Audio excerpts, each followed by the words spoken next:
우리에게 가장 중요한 것은 삶의 이유입니다. 삶의 이유. 이거 우리는 다른 말로 말하면 방향성 이렇게 우리가 말할 수 있습니다. 삶의 이유를 가진 사람은요 흔들리지 않습니다. 삶의 방향성을 가진 사람은 어, 속히 다른 길로 갔다 할지라도 되돌아오게 되어집니다. 그게 왜 그러냐? 방향성이 틀렸다는 사실을 알게 되어지고 방향을 새로 잡기 위해서 돌아서는 겁니다. 이게 우리에게 굉장히 중요합니다. 이것을 나 스스로가 확인을 하셔야 됩니다. 그러려면 우리가 말씀을 꼭 들어야 돼요. 자, 여기 내가 늘 잔소리를 하게 되는데요. 말을 들어야 되는 거예요. 내가 제가 이상한 말을 해도 내가 무슨 말을 하려고 하는지를 들어야 되는 겁니다. 그걸 이해를 해야 돼요. 이게 굉장히 중요한 겁니다. 그래야 방향성이 설정이 돼요. 그래야 삶의 이유가 확인되어지는 겁니다. 그렇지 않으면 내 생각에 사로잡히면 어, 말씀을 못 듣습니다. 어, 그러면 내 마음대로 가는 거죠. 이런 것들을 우리가 확인할 수 있어요. 말씀을 못 들으니까 내 생각과 고집이 꺾이지 않는 겁니다. 말씀을 들을 때 내 생각이 꺾이고 고집이 꺾이지는 겁니다. 그러면서 어떻게 하냐? 하나님과 방향이 맞게 되어져 있어요.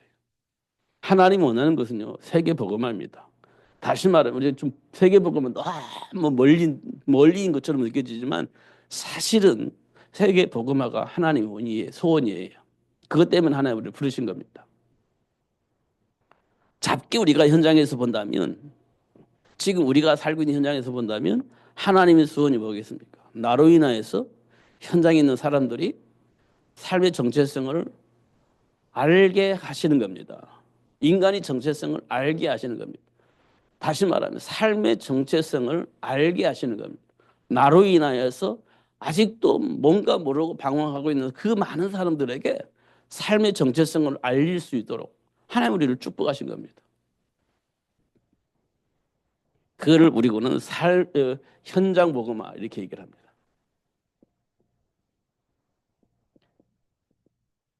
이게 확대되어지면 뭐라고 표현하냐? 세계 복음화 이렇게 우리가 말할 수 있습니다. 현장이 복음화되어지는 것이 세계가 복음화되어지는 겁니다. 그러면 우리가 뭘 알아야 되겠습니까? 복음화 하려면 복음을 알아야 되겠죠. 그래야 복음으로 사람들을 바꾼다는, 이 화자는 바꾼다는 뜻이에요. 바꾼다는 거. 복음으로 바뀌어지게 한다는 거예요. 이게 복음화입니다. 복음으로 바뀌어지게 하는 거예요. 이게 화예요. 세계 복음화. 세계가 복음으로 바뀌어지게 하겠다는 겁니다. 하나님께서. 이게 복음화입니다. 그러려면 우리가 뭘 알아야 되냐? 복음을 알아야 되겠죠. 제일 먼저 우리가 복음을 알아야 됩니다. 이걸 우리가 복음 이해 이렇게 할 수 있습니다. 복음 이해. 그러려면 복음이 이해되려면 뭐가 이해가 돼야 되겠습니까? 복음을 떠나 있는 현장을 볼 수 있어야 되겠죠. 복음을 떠난 현장. 이걸 우리는 뭐라고 말하냐? 불신자 현장 이렇게 얘기를 합니다.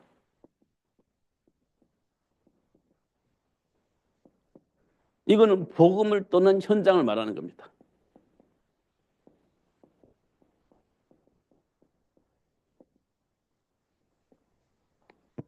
이렇게 말할 수 있습니다. 복음을 떠난 현장. 이 불신자 현장입니다. 그럼 이들은 누구의 지배를 받겠습니까? 사탄의 지배를 받습니다. 사탄의 지배를 받아요.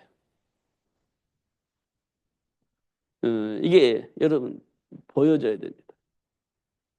내 삶 속에서. 사탄의 지배를 받아요. 그러니까 어떻게 되겠습니까? 마귀가 시키는 대로 하겠죠. 여기 보면 요한복음 8장 44절에 보면 지금 우리에게 드러나는 많은 일들이 있지 않습니까? 드러나는 문제들. 그 문제들이 어디서부터 나왔냐? 너희 아비에게서 나왔다. 이렇게 얘기를 하고 있는 겁니다. 너희 아비 마귀에서 나온 거야. 이렇게 얘기를 한 겁니다.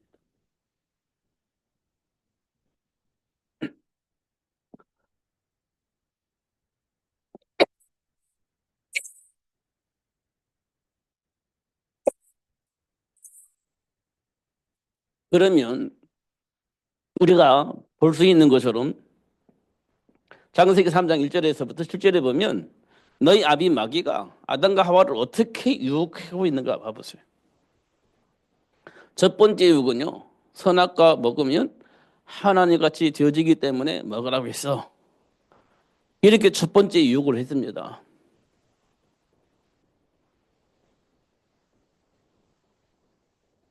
첫 번째 유혹이 뭐냐? 이거 먹으면 하나님 같이 돼. 이게 첫 번째 유혹입니다. 그러니까 내 안에 동기가 있으면 하나님께서 나에게 생각나게 하시고 깨닫게 하시는데도 불구하고 육신의 동기를 찾아가게 되는 겁니다. 하나님이 가르쳐서 깨닫게 하시는데도 불구하고 이미 내 안에 있는 육신적인 동기가 있으면 하나님의 말씀은 거부하고 육신적인 동기를 따라서 선택을 하는 겁니다. 그게 창세기 3장 사건이에요. 이게 우리에게 있겠어요, 없겠어요? 수없이 있습니다. 하나님께서 가르쳐서 깨닫게 하신다고 했잖아요. 그래서 실제적으로 가르쳐 깨닫게 하십니다. 그런데도 육신적인 동기가 있으면 그 동기를 따라가는 거예요. 이게 창세기 3장 사건입니다. 그리고 두 번째 유혹이 뭐냐? 무화과 나무 잎을 엮어서 치마를 하면 돼. 해결돼. 이렇게 되는 겁니다. 무화과 나무 잎을 엮어서 치마를 해서 입으면 문제 해결돼. 이렇게 되는 겁니다. 그러니까요. 그 문제 그냥 뭐 회개하면 돼. 이렇게 되는 겁니다. 회개하면 생각을 바꾸고 돌이키면 돼. 이렇게 되는 거예요. 그게 맞는 거잖아. 그래, 잘못했으니까 회개하고 돌이켜서 기도하면 돼. 이렇게 되는 겁니다. 그런데 시간이 지나면요. 그게 효력이 없어져 버립니다. 무화과 나무 잎이 말라 비틀어져서 다시 드러나 버립니다. 허물이 드러나 버리는 겁니다. 회개했는데요.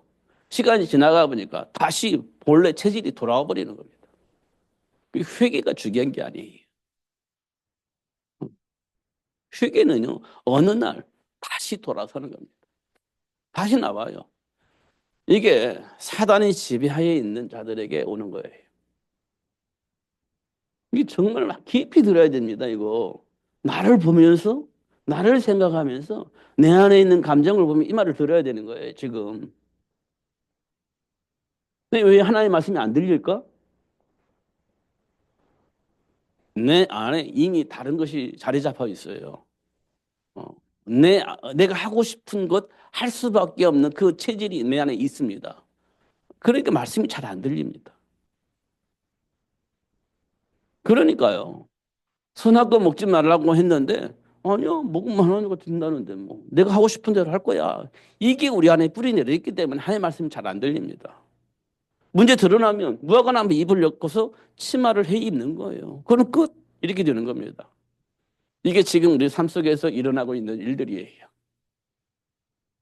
음, 잘 봐야 됩니다. 실제적으로 잘 봐야 됩니다.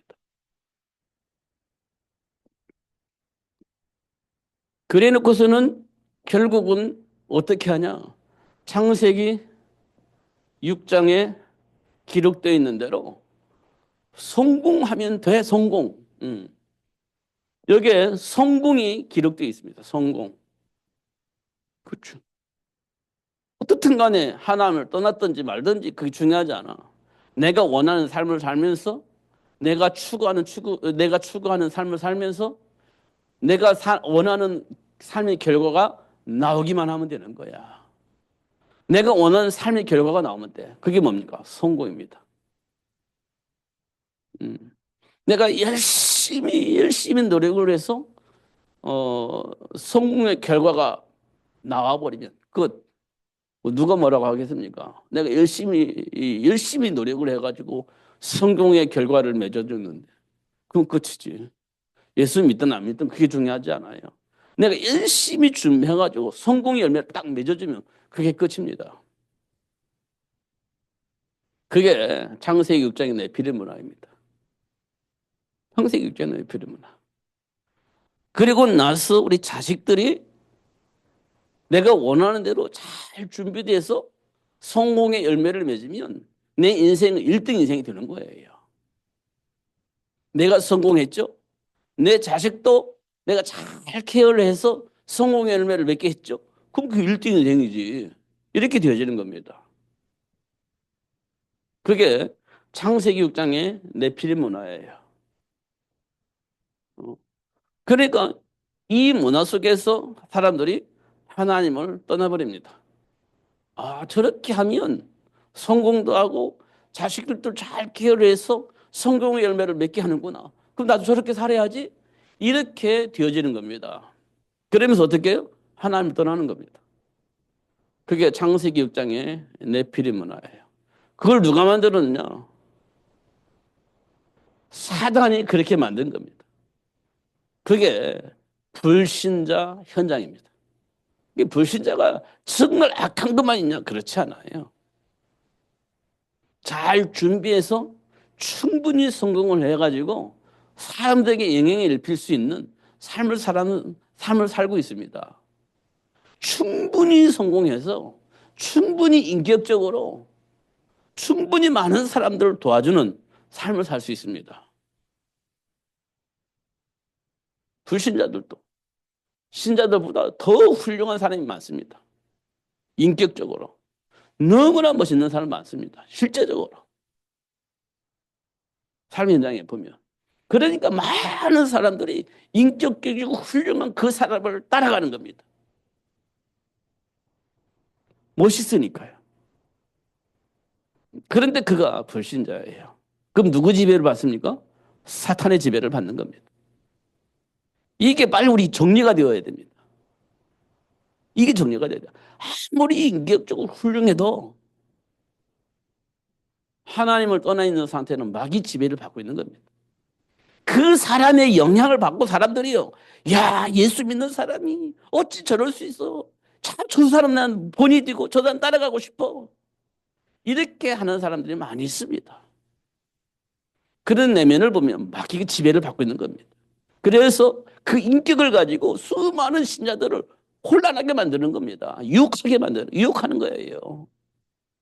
근데 우리는 몰라. 인격적으로 보니까 너무 멋있으니까 그 배경은 상관없이 영향받고 막 흔들리는 겁니다.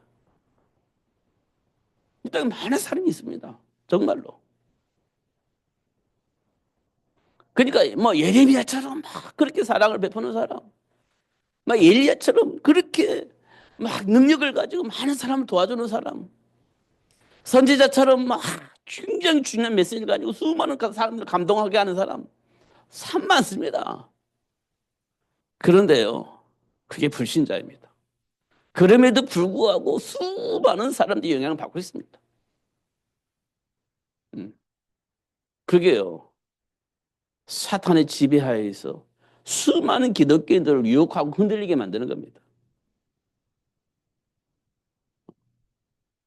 이게 굉장히 중요한 겁니다. 그게 창세기 6장이에요. 결국은 망합니다. 누구도 하나님의 말씀을 듣지 못합니다. 영향을 받아버렸으니까. 하나님의 말씀이 안 들려요. 훌륭한 인격적인 훌륭한 경험을 가지고 수많은 학문을 가지고 수많은 사람을 도와주고 있습니다. 막 감동적입니다. 수많은 사람이 따라다닙니다. 막 팬이 형성되어 있습니다. 음. 그 말 듣기 시작하면 메시지가 안 들립니다. 그 속에 감동받기 시작하면 메시지가 안 들립니다. 그리스도가 안 들려요. 그렇게 하기 위해서 사단이 지금 우리 삶의 현장에 영향을 입히고 있는 겁니다. 그게 창세기 6장의 네피림문화입니다. 이거 우리가 깊이 생각을 해야 돼요. 결국은 사단의 지배하에 있는 사람은 뭐 하겠습니까? 그렇죠. 우상숭배합니다. 우상숭배합니다. 결국은 뭐라고 해도 소용이 없어요. 아무리 인격적이고 훌륭하고 모든 걸 다 가지고 있는 것처럼 보이지만 결국은 우상, 우상을 숭배합니다. 이게 사단의 지배하에 있는 사람의 모습입니다. 이거 우리가 속히 봐야 돼요. 답이 없어서요. 우상 숭배하는 겁니다. 답이 없어서. 그렇게 수많은 사람들에게 영향을 입히는 말을 하고 그렇게 수많은 사람의 영향을 빌 수 있는 그런 사랑을 베풀고 있는데 결국 답을 찾지 못한 사람들은 반드시 우상 숭배합니다. 이게 되어 있습니다. 그리고 사주 보는 거예요. 이제 연말 됐고 이제 연초가 되니까 이제 사주집이 막 불날 겁니다. 수많은 사람 사주 보러 다니고 이렇게 할 것이기 때문에 불날 겁니다. 이게 점 보는 사람들은 지금 아마 명절일 거예요.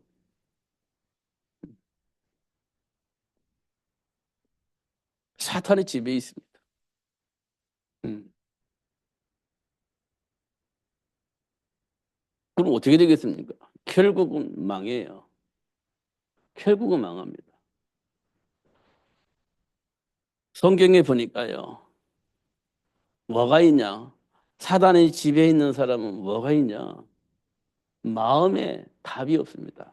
마음에 평안이 없습니다.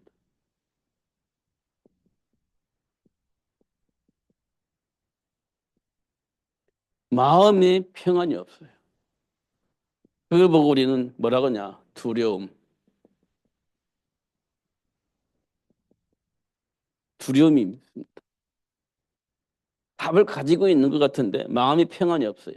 다시 말하면 두려움이 우리 생각을 지배하고 있습니다. 그래서 어떻게 하게 합니까? 이 두려움이 결국 뭐 합니까? 사람을 죽이는 겁니다.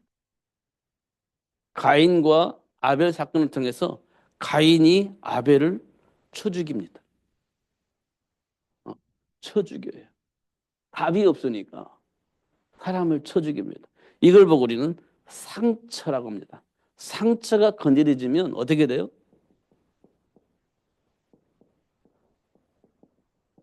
죽음을 일으켜요. 살인을 일으킵니다.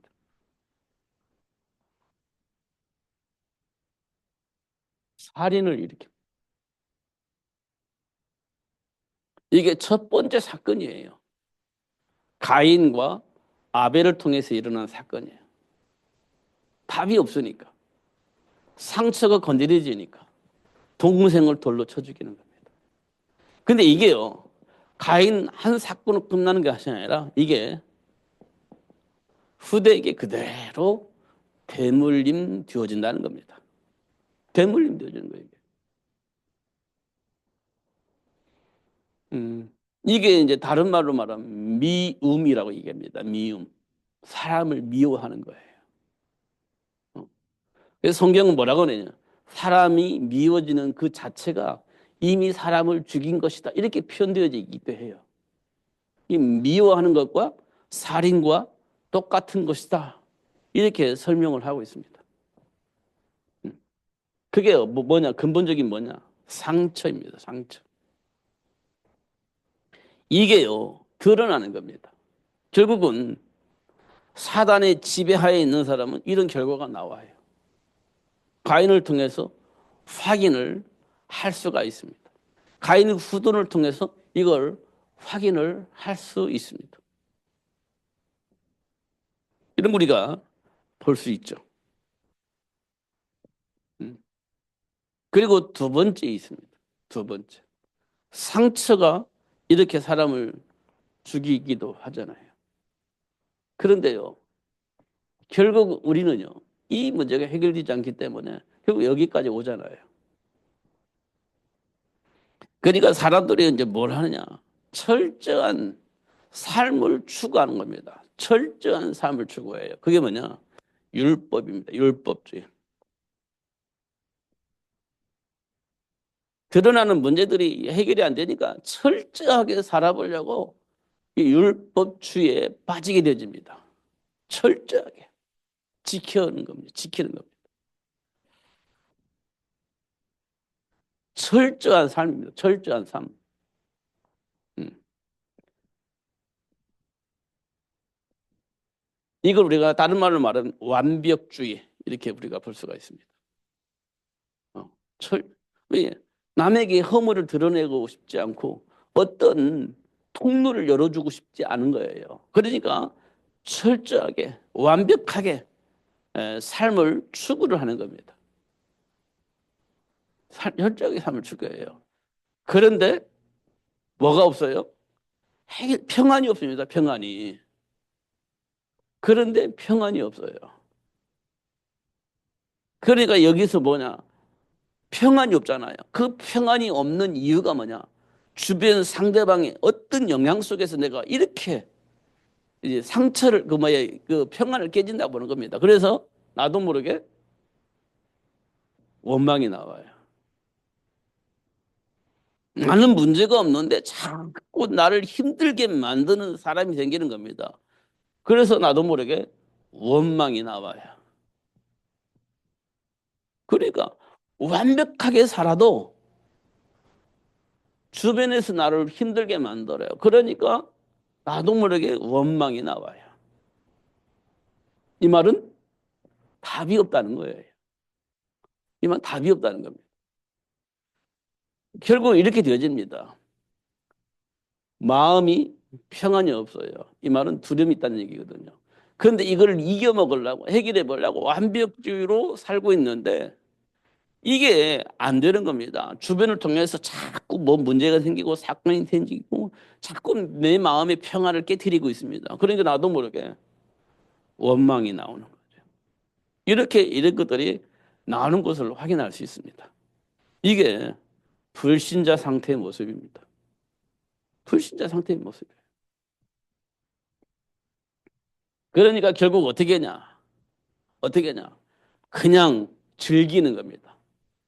쾌락입니다. 쾌락. 결국은 쾌락으로 빠져요. 그게 뭐냐? 날마다 잔치에는 부자입니다.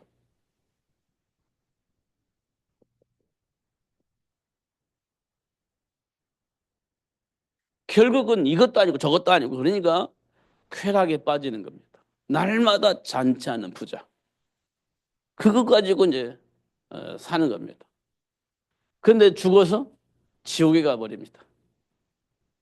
이게 불신자의 모습입니다. 이게 불신자의 상태예요. 지금 우리가 이 길을 가고 있다는 겁니다. 지금 이런 현장에 우리가 지금 놓여져 있는 거예요. 이것이 지금 나의 삶의 현장에 영향을 주고 있는 겁니다. 나도 모르게 이 영향을 받고 있습니다. 그래서 나도 모르게 이런 삶을 살고 있는 겁니다. 나도 모르게. 이게 뭐냐? 그게 불신자 현장 속에 내가 떨어져 있는 겁니다. 이런 거 우리가 봐야 돼요. 이게 보여지니까 어떻게 해요? 복음 이해가 되지는 겁니다. 그래서 하나님께서 우리에게 말씀하셨어요.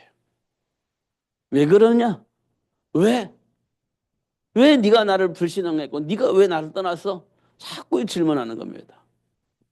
그리고 나서 들어지는 말이 누구 때문에? 무엇 때문에? 자꾸 얘기를 합니다. 자꾸. 그래서 결국은 뭘 말하냐? 하나님께서 사단의 일을 드러내 알게 하십니다. 사단의 일을 드러내 알게 하셔요. 그래서 어떻게 해요? 사단의 일을 드러내 알게 하시고 그 다음에 하신 얘기입니다.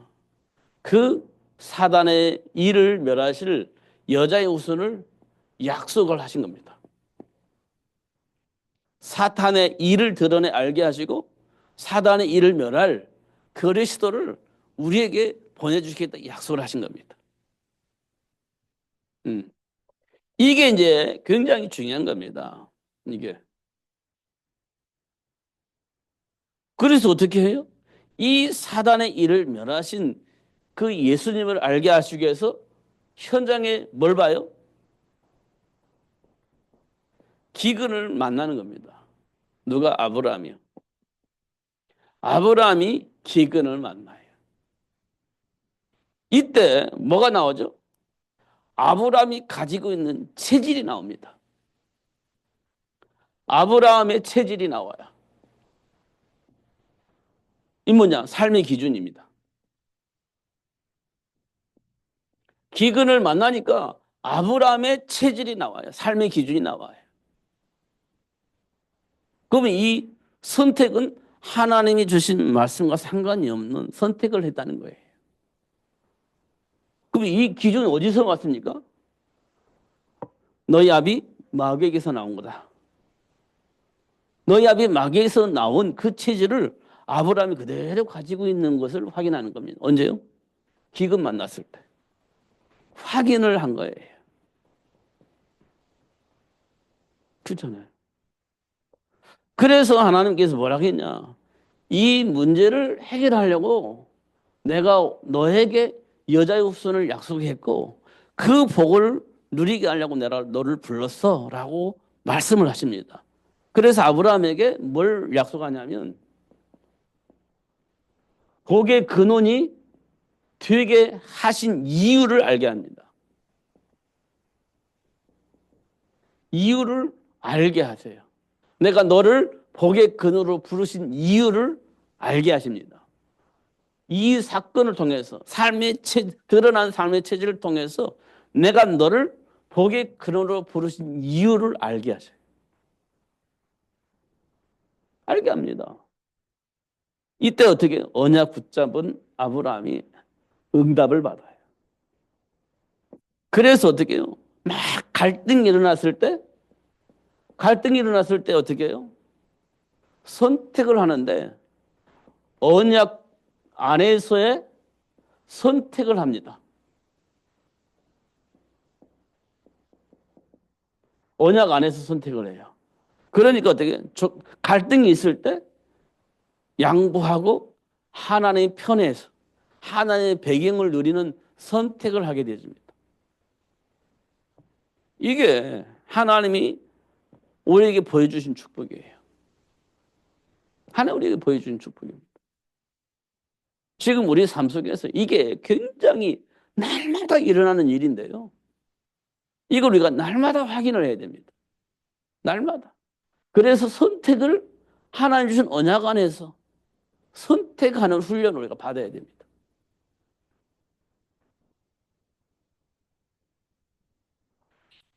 우리가 잘 알고 있는 베드로에게도 똑같은 축복을 하셨어요. 반복입니다. 이게 반복돼요. 하나님이 하시는 일들을 반복해서 우리에게 보여주고 있습니다. 이렇게 될 때, 복음이 이해가 되어지는 겁니다. 복음이. 우리 삶 속에서 일어나는 일들이에요.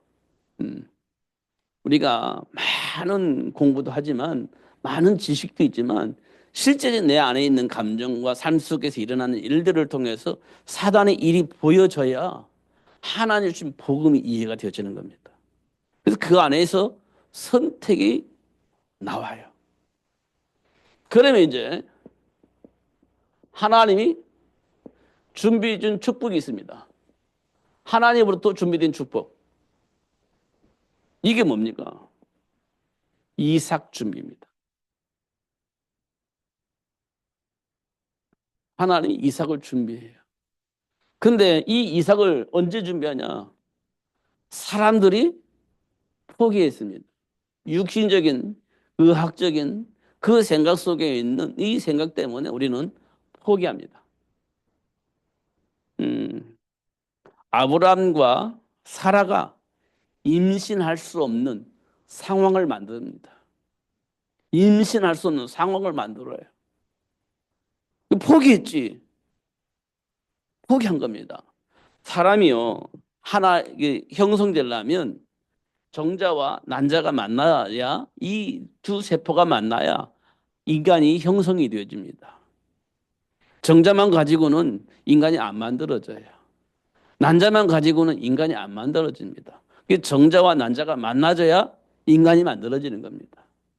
그런데요, 정자는 계속 생산이 되어집니다. 근데 난자는요, 생산이 되어지는 게 아닙니다. 그럼 어떻게 되냐? 가지고 태어나요. 난자는 가지고 태어납니다. 여자들이 가지고 있는 난자는 가지고 태어나요. 약 400개 정도 가지고 태어난다고 얘기를 해요.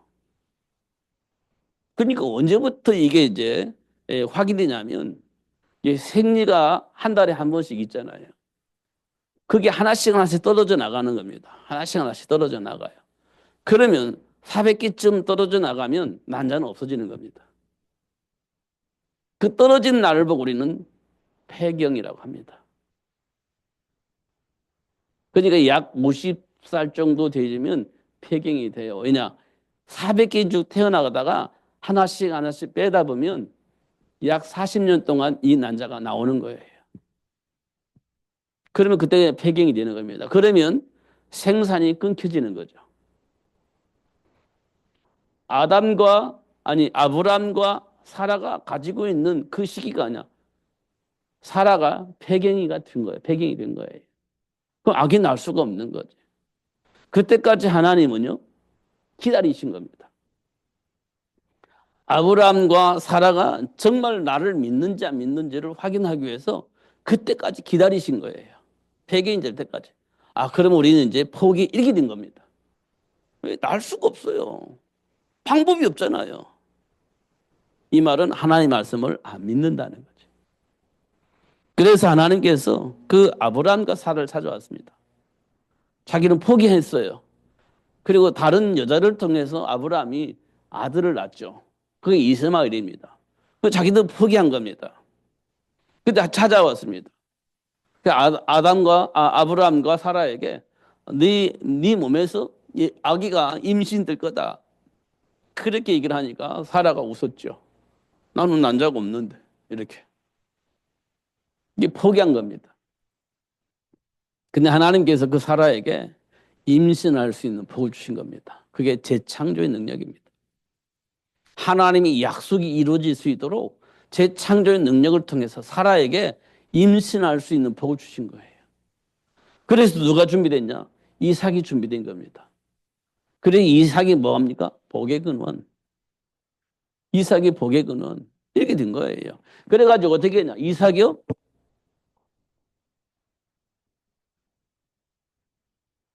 바다의 모래가 얼마나 많아요. 그렇게 많도록 후손들을 어떻게 해요? 주겠다. 이렇게 약속한 겁니다. 이삭 준비. 하나님과 소통이 이루어지지 않았을 때 한나에게 임신이 안 됐습니다. 그래서 한나가 계속 아들 달라고, 가문을 이을 아들 달라고 그렇게 부르짖었습니다. 가문을 위해서, 가문의 대를 이을 수 있는 아들이 필요해서 그렇게 부르짖었습니다. 중요한 것은요, 하나님과 상관이 없습니다. 하나님과 전혀 상관이 없어요. 그런데 한나는요, 하나님께 난 것 가지고 막 부르짖습니다. 하나님, 나에게 대를 이을 아들 주세요 하고 계속 부르짖었습니다. 그런데 그 한나의 기도와 기도가 하나님의 계획과 전혀 관계가 있냐? 전혀 관계가 없는 겁니다. 하나님의 계획과 전혀 관계가 없어요. 그냥 대를 이어서 아들 달라고, 대를 이을 아들 달라고 하는 게 막 부르짖는 겁니다. 하나님 계획과 관계 있냐? 없어요. 근데 한나는 그거 모르는 겁니다. 한나는 그걸 몰라요. 그러니까 하나님께서 사면을 준비할 수 있도록 역사하셨는데 첫 번째 뭐냐? 하나님과의 관계 회복입니다. 하나님과 관계 회복. 하나님과 관계 회복하는 거예요. 하나님과 관계가 회복되어지니까 뭐가 보여집니까? 이 땅에 하나님이 계획과 관계 있는 삶을 사는 사람이 있는가 보니까 없어. 하나님과 관계 회복을 하고 나면 보니까 하나님과 전혀 상관이 없는 삶을 살고 있는 것을 확인을 한 겁니다. 하나님 전혀 상관이 없어. 왜요? 하나님의 말씀을 전달하는 사람이 없어. 보니까. 엘리 제사장이 그렇게 예배 다 하는데 하나님의 말씀이 전달이 안 돼. 나도 전달받지 못했고 하나님의 계획과도 상관이 없는 삶을 살아왔다는 것을 한나가 알게 되어진 거예요. 이때 한나가 기도 제목이 달라지는 겁니다. 하나님 나에게 아들 주십시오. 왜? 하나님이 원하는 말씀을 전달할 수 있는 그런 사람이 이 땅에 필요합니다. 하나님과 소통할 수 있는 메신저가 필요합니다. 하나님 나에게 아들 주세요. 하나님께 드리겠습니다. 이렇게 되는 거예요. 그러니까 하나님과 관계가 회복되어져 있고 하나님과 관계가 있는 기도가 회복되어지는 겁니다. 그래서 나온 사람이 사무엘입니다. 그래서 나온 게 사무엘이에요. 그래서 사무엘이 한나가 뭘 기도했냐? 하나님과 관계가 회복될 수 있고 회복할 시스템이 필요하니까 하나님께 기도하는 거예요. 그러니까 이 기도는 하나님이 딱 맞죠. 하나님이 원하는 것과 하나님과 관계 있는 기도가 딱 맞는 거예요. 응답이 올 수밖에 없죠. 그래서 나온 인물이 사무엘입니다. 그래서 사무엘을 통해서 뭐 했습니까? 미스바 운동. 미스바 운동이 된 거예요. 그러니까 어떻게 해요? 사람들이 다 우상을 버리고 하나님을 찬양했죠. 이렇게 되어지는 겁니다. 이게 준비된 축복이에요. 현장 복음화를 위해서.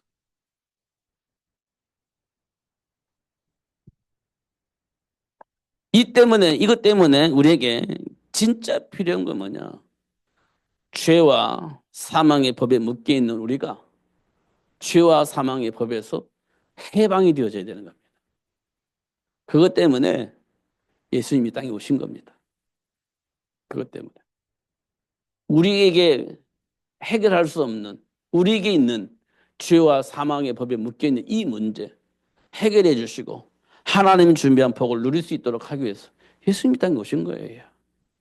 그게 성탄절입니다. 생각을 조금만 바꾸면 돼요.